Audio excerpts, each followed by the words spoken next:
Muito obrigada, meu querido amigo, senador Eduardo Girão, minha amiga, senadora Damares, todos aqui presentes, médicos que lutam pela vida, a nossa audiência.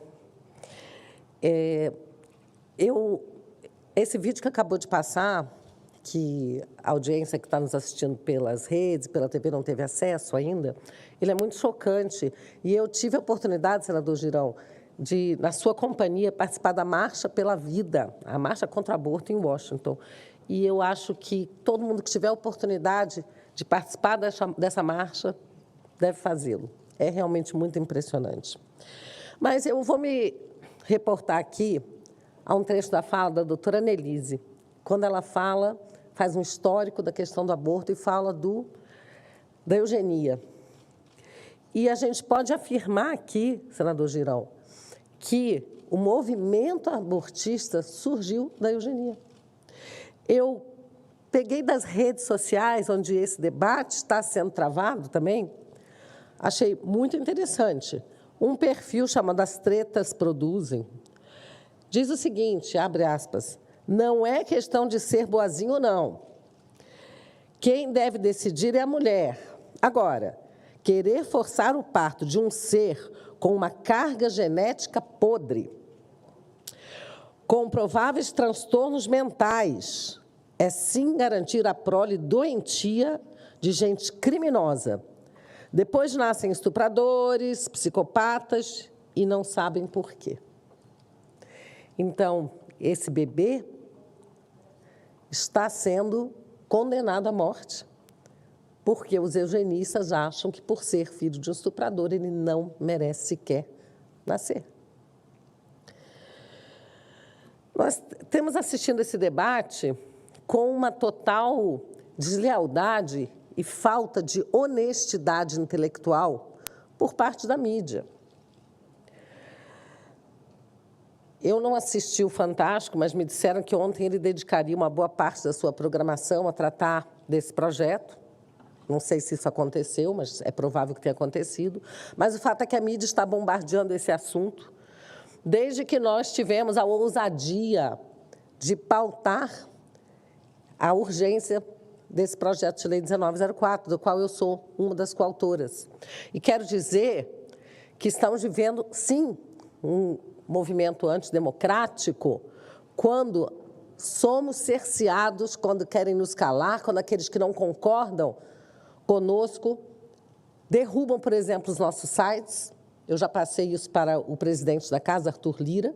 Eu e vários deputados que somos signatários desse projeto tivemos nossos sites hackeados e suspensos. E nós tomaremos providências quanto a isso. Mas o que a gente tem assistido é um debate absolutamente desonesto na base de slogans. Então, o Luciano Huck, por exemplo, no seu programa, o que ele disse na sua campanha contra o projeto 1904? Ele diz o seguinte, eu vou citar aqui um tweet do Flávio Gordon.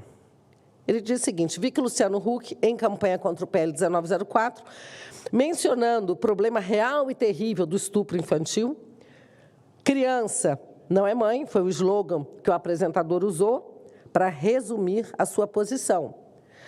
Mas o problema dos slogans é que ele reduz, simplifica demais situações extremamente complexas. E, por serem tão complexas, estamos aqui debatendo. Ninguém acha que é fácil. Por isso, estamos buscando ouvir médicos, cientistas. E, então, a simplificação dessas situações e apelar exclusivamente às emoções em detrimento da razão. Por óbvio, um monstro que estupra uma menina não está nem um pouco preocupado com a questão e não vai ser demovido por slogans. Portanto, infelizmente, o caso de gravidez precoce por estupro é um dado lamentável da realidade.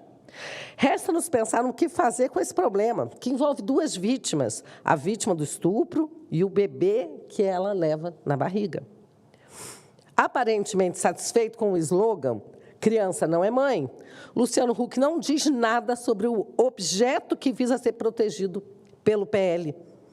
Um bebê de 22 semanas ou mais de gestação E já que sobre isso ele nada falou, então o Flávio Gordon pergunta diretamente ao Luciano Huck: o que você acha que deve ser feito com esse pequeno ser humano? Enfiar uma agulha no coração e injetar superdosagem de cloreto de potássio e depois realizar o parto do cadáver? Sim, porque já ficou claro aqui que a partir de 22 semanas e até diante da viabilidade do feto fora do útero, o que se faz é um parto, se induz um parto, só que para minimizar o trauma da mãe, ouvir o choro do bebê, primeiro mata-se o bebê, tirando-lhe completamente qualquer chance de sobrevivência. E então ele pergunta: como você é bem relacionado com especialistas, tem alguma outra técnica que você sugira para isso? E quanto ao objeto removido, qual deve ser o destino? A lata de lixo? O laboratório para experimentos médicos? Ou o que mais? Eu achei muito importante, senador Girão, trazer aqui essa reflexão. É um debate que está sendo feito, não só aqui no parlamento, mas também nas redes sociais, na mídia. Nas redes sociais, felizmente, nós temos o contraponto. Alguém pode defender, por exemplo, o aborto ou a assistoria fetal, e nós podemos nos manifestar favoravelmente. Na grande mídia, isso já não é muito possível. Alguns ainda dão espaço. Eu participei de um debate na CNN, onde eu pude falar, e foi muito bom. Mas a grande maioria dos veículos da mídia simplesmente pautam slogans, colocam pessoas para falar os maiores absurdos e, com isso, vão formando ou deformando a opinião das pessoas. Mas, felizmente, como mostrou aqui o senador Girão, a hashtag PL1904 já está nos top trends. Então, isso realmente reforça, né, aquilo que nós já sabemos, deputado doutor Zacarias Calil. E parabéns pela sua exposição aqui. Eu assisti pelo YouTube antes de conseguir chegar até aqui, mas estava ao seu lado quando fez essa mesma exposição na Câmara dos Deputados. Então, a gente precisa continuar esse debate, mas a mídia tem me perguntado, eu recebo mensagem o tempo todo: vocês topam rediscutir esse assunto depois das eleições? Não, nós não topamos. Sabe por quê, doutor Rafael? Porque enquanto a gente discute essas questões, bebês estão sendo mortos todos os dias, de forma cruel. O que nós temos que fazer é manter a resolução. Então, se o ministro Alexandre revogasse a sua liminar, voltasse atrás, estava tudo certo. E aí a gente discute com calma. Vamos discutir o melhor texto, com toda a calma. Mas não enquanto bebês estão sendo mortos.